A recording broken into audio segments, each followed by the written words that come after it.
Now, the orange pudding. Okay, so here I've got 5 cups of orange juice. I have, this is a 1/3 cup of cornstarch. This is a 1/2 cup of sugar. Here is 1 segmented orange. Let me turn this way down.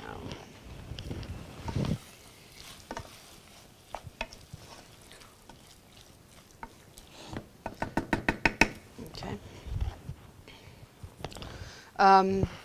And then whipped toppings over here. 1/2 cup water. Okay. So, what we do to supreme an orange. This is these are wonderful. This is a wonderful thing to learn how to do when you're for holidays and things. Whenever you have a lot of chopped citrus that you're working with, grapefruits, oranges. I don't really do it too much with lemons. I do it mostly with grapefruits and oranges. Is to supreme, and I'll find out. This is actually downstairs. Okay, great. We have several different kind of oranges in the produce area.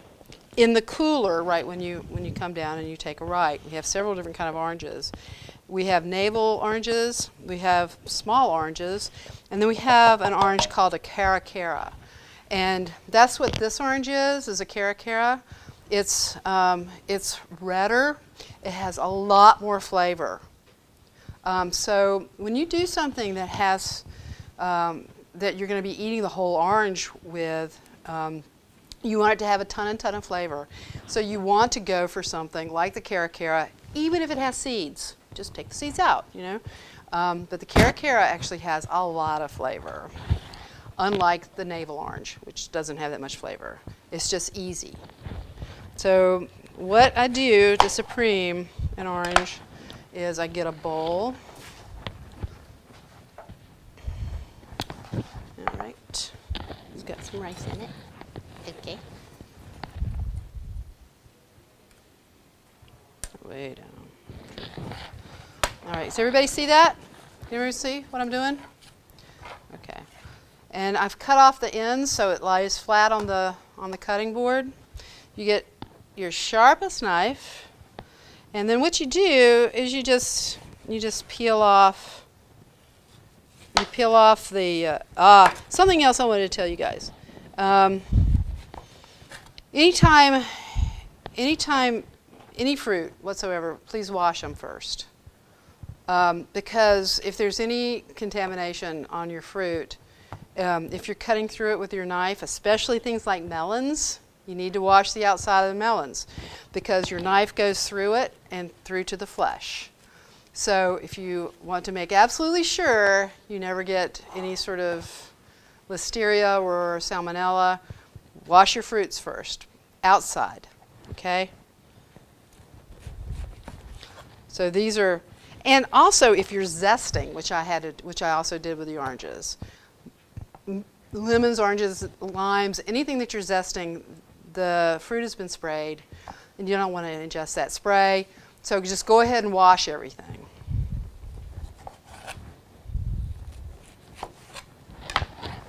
Stir. No stick, stir. Okay. I'll take that to low.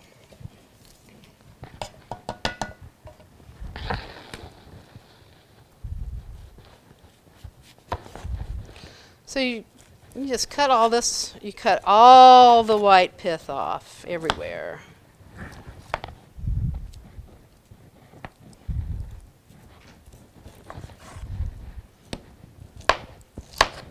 As much as you can. Okay. And then what happens is,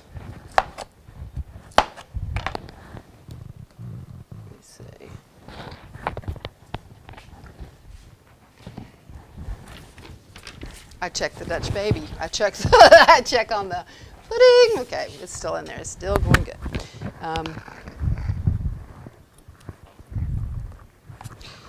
So what you do is there's 15 segments in your fruit. So you find the white segment, and you just cut beside it, right beside it, and you cut the other side of it like that, and it just pops out. You just do that all the way around your fruit. See, that's not so bad, right? Again, now this is a cara, which is a lot more flavorful than the navel orange. And anyone know what the best? That's my Yorkshire. Anyone know what the very best juicing orange is? Speak up. Anybody? No one? Did anyone ever make their own juices? Juice their own food? Yes! Ta-da! Valencia. That's exactly right. Valencia is the absolute best juicing orange. Okay, so just pretend this all been. So this makes it so it's really easy to just chop up.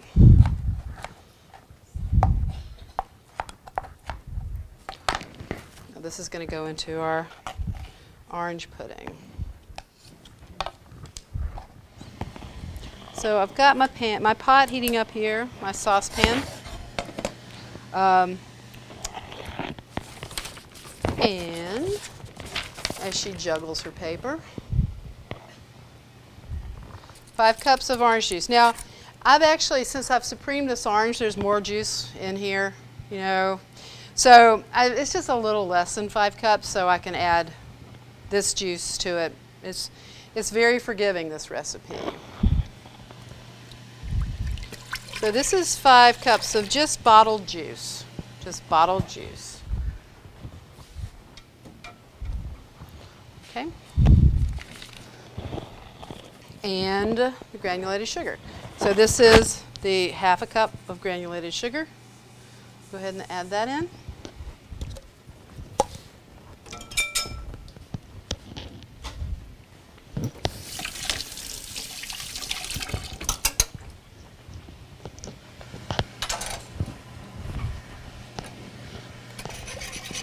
Give that a bit of a whisk. The sugar is going to melt into the OJ here in just a second. And the next order of business is what can be tricky. I think there's people that are kind of afraid of this, but this is just cornstarch and water, and this will thicken the pudding. It's cornstarch and water.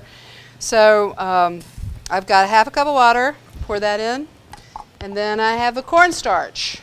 Okay, and I'm gonna while this is getting ready. Bless you. While this is coming up to boil, I'm just gonna start working this cornstarch. And it's a lot of cornstarch. It's 1/3 cup of cornstarch. So, you know, 1/2 cup of water, 1/3 cup of cornstarch. You can use less water if you want to make a bit of a slurry, and it makes it easier to actually get all the bumps and lumps out of the cornstarch before you put it in. So there's the cornstarch in the water. You can actually, if you want to, you can use your orange juice in the cornstarch as well. Instead of water, use your juice, right? Juice of your oranges here, juice of oranges there. But this is just water and cornstarch right now. So this comes up to a boil. Oop.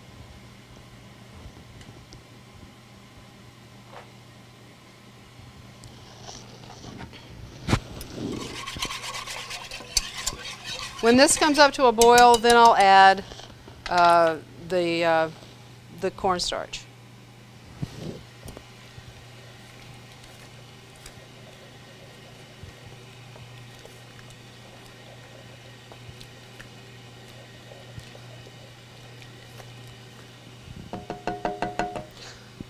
What's your favorite pudding? You like banana pudding? How many people have banana pudding as their favorite pudding? Okay. That's a good half of the room. Anybody like chocolate? Okay. Has anyone tried orange pudding? No? You like what? Tapioca pudding. I love tapioca. Butterscotch. Those are all my favorites. Now, I don't know, how many people are familiar with Harry Potter? Harry Potter? In England, desserts are called puddings. All desserts are called puddings. It doesn't matter if it's a cake. It doesn't matter if it's a pie. The dessert course is always a pudding. Right.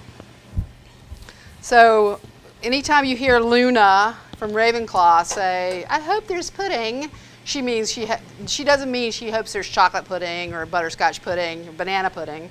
She just wants dessert. That's an FYI. That's why the Yorkshire pudding is so interesting, because it's not a sweet pudding. It's a savory pudding. And it's almost always savory, and it's always cooked with the meat. And it's great because, as a matter of fact, sometimes it's like, again, it's in the front of the meal before the beef is actually served. But it's a wonderful way of getting all those great juices and stuff. And if you've never tried it, if you've never made popovers, you saw how easy that was. If you have only a muffin tin, you just put the beef drippings in the muffin tin and then pour the batter on top of it, and it'll go poof.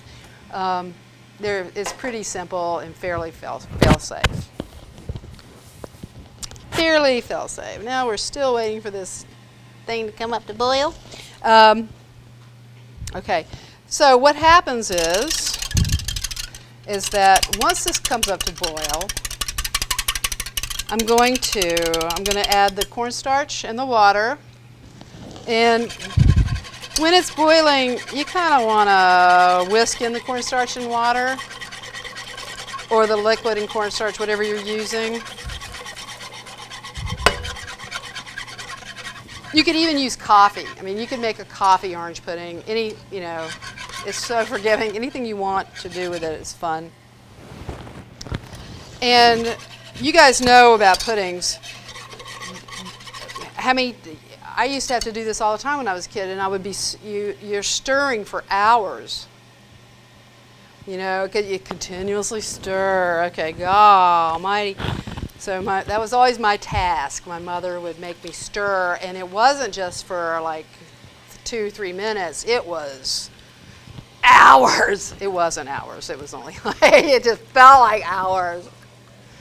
But I found that you don't really, have to continuously stir, but you have to be near the pot. So you have to be somewhere nearby. Because if you don't continuously stir, or you don't keep it moving off the bottom of the pot a bit, then burnt stuff will come up into your dessert, and it won't be as good. Won't be nearly as much fun. Okay, so I've got the cornstarch, the water. Now that's going, and we're going to imagine that it's all bubbling and cooked and da-da-da-da-da. So then once this is thickened a bunch, then you add and you'll see, once it thickens, it'll cover, you'll see it. It'll cover the back of your spoon. Almost everybody here that's has made puddings before knows what it looks like. It covers the back of the spoon. It's pretty dang thick, and it'll get thicker when it gets into the refrigerator. So we're going to pretend that that's already done, and I'm going to go ahead and add the chopped oranges in this. And this is so cool because what happens is, oh here, wait, I forgot. Okay, so can you see up here? Okay, this is a caracara, this is a navel. You see the difference in the color? One is almost like a pink grapefruit, and the other is orange. But the flavor of this is so much more intensely orange than the navel orange. So, but actually in a pudding, if you have 2 different color oranges in there, it looks kind of nice. It's kind of pretty. So that's going to go. and then the orange peel, and again, this is from a washed orange. Okay, so that's going to go in. And this is after this thing is already thickened. After it's already thickened, you add all this great stuff. And then you throw away your measuring cups. No, you don't. I just do, but you don't have to do that.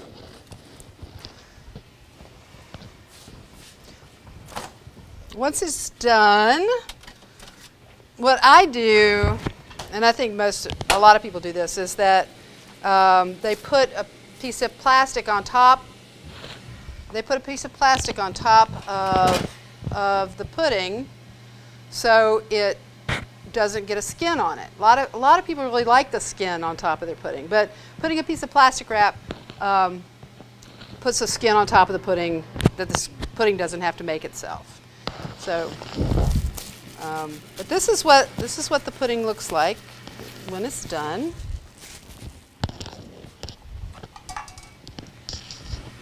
And it could sit a little longer, but not for tonight. We're going to let it go tonight. Because we're all hungry for pudding. Everybody wants to dig in. This looks pretty nice, actually.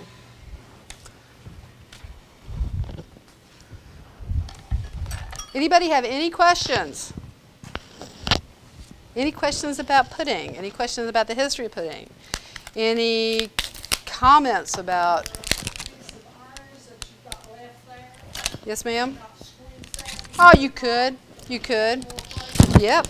Actually, it's for the recipe calls for 2 oranges, but I just didn't finish the when you guys go, I'm going to do it secretly tonight when the store's closed. I'm just joking. See, now this is starting to bubble, and it's actually starting to get pretty thick.